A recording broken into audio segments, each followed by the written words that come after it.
just give a quick overview and sort of list out, as it were, you know, all these different products, stuff that I feel is obviously worth my money, and obviously I wouldn't buy it if I didn't think it was good. These two boxes are from the US. Before we go into those, a couple of bits here from Plat, which is an Australian gear maker. First time I bought anything from them. First off, little magazine pouch here. This is their BB shingle, they call it. Very nice magazine pouch. I'm gradually building a collection of as many different mag pouches as I can get my hands on, just to try them all out. And this one's pretty cool. It's mostly elastic, or certainly elastic at the side, so you get a good level of retention, but very quickly, and you don't even necessarily need the actual pull cord on the top there. This one's with a pistol mag pouch on the front, so you can hold onto a double stack pistol mag and a 5.56 30 round rifle mag in one of these very nicely. Very well made. Yeah, pretty cool little pouch. More interestingly, the Tacdax Mark II. These ones are in Cryptek Highlander. Basically, these trousers are a mix, a Cry style. Well, yeah, very similar to Cry's. These are sort of in between the ACs, the Gen 2s and the Gen 3s. There's a few little bits taken from each, and then a couple of differences, but overall they're pretty much just like the Cry Combat Cut pants. So yeah, got these in the Highlander, Cryptek, and just another set in the plain Coyote, because they had a sale on, so I thought, fuck it, we'll go for both. Also picked up some patches from them. A couple down here, particularly like this. There's one here with the J and blue lightsabers, and there's also one with an S and red lightsabers, so you know, whatever your preference is, you can go for that. So we'll set all of that on the side for now, and we'll get cracking into here.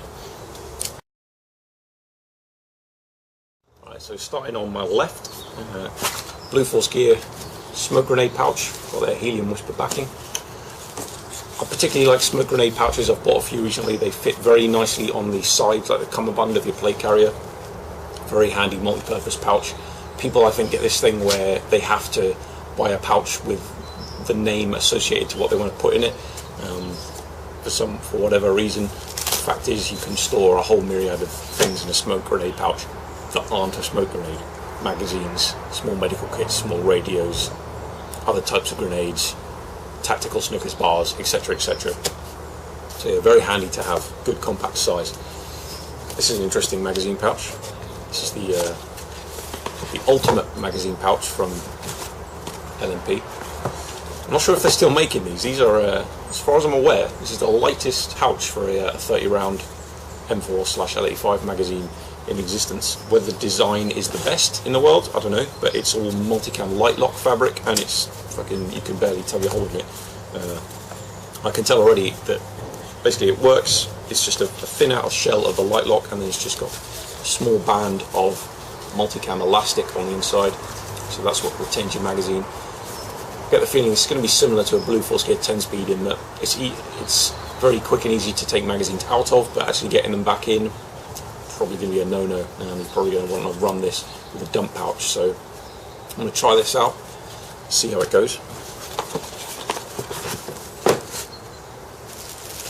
Picked up some stuff from MASSIF, well known for making quite a lot of gear that's been picked up and issued to the American military. So we've got a long sleeve shirt here.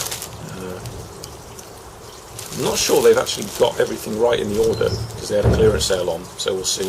Anyway, one long sleeve there. This is their Ninja balaclava. It's actually made by Outdoor Research. That's flame. Everything that MASSIF do is flame resistant, or certainly everything I've bought here. Certainly, pretty much all their stuff is flame resistant. So yeah, flame resistant shirt, balaclava. That's more for that in particular is more for the work side of things. If I go on a deployment.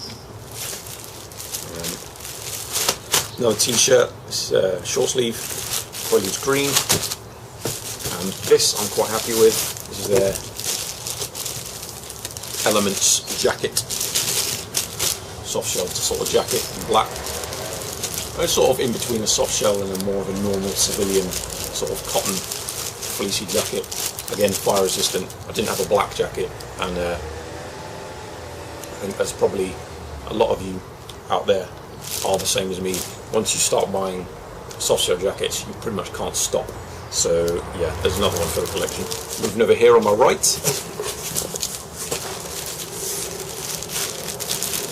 another shirt from MASSIF, another tan one, slightly different style. I'm not sure if they maybe got the label wrong on this one here.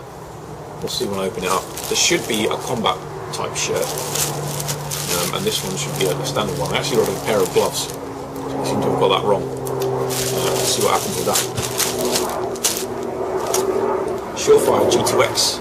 This is going in my car in the glove box. I'm starting to put together a few bits of emergency kit. I've only been driving for a couple of years, but the number of accidents I've driven past is, well, I've lost count long ago. Some of them pretty serious looking. I've never been the first on the scene, but I've got some close personal friends who've been first at a motor vehicle incident where there have been fatalities, and whether it's day or night, I think it's a good idea just to have a small amount of medical kit on you. And obviously, when you talk about night, you're going to need a torch to see what the hell you're doing if you're going to have to treat a casualty. So I managed to pick that up for a good deal, good quality obviously. Leave it in the glove box. If you need it, it's there. If you don't, you don't. But ATS short M4 mag pouch. Again, another one for the collection to try out. Very simple, just 3 pals rows tall. Adjustable elastic for the retention there. This should be a good pouch, so I'm looking forward to giving that one a go. It should go down on the old belt setup for the speed reloads.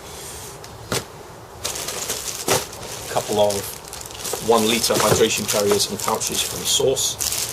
These are good for more like chest rig or belt setups where you don't have the space to mount a whole hydration backpack for a 2 or 3 litre, but you can just maybe put it like on your side or down on a belt, something like that. And these 1 litres are good for that. Obviously Source bladders, I haven't bought a Camelback in years. The Source are brilliant.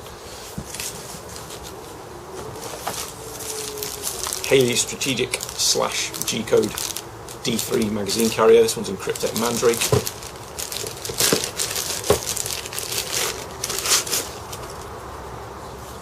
Thinking of putting together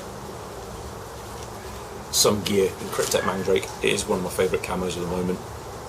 Looking forward to seeing what the actual sort of retention and the draw on this pouch is. It's quite, it's big and bulky, and it's certainly not cheap, but there's definitely a lot of modularity. You can add pistol mag pouches to the front of it.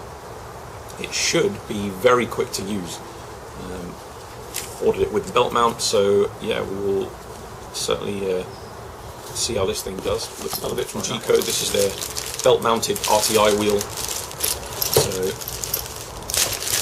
you just slide your belt through the loops, and then with the RTI hangers on their holsters, you can just quick attach and quick detach holsters to your kit with the little mounting wheel there. Clever system. Been using it for a few years now. Pretty good.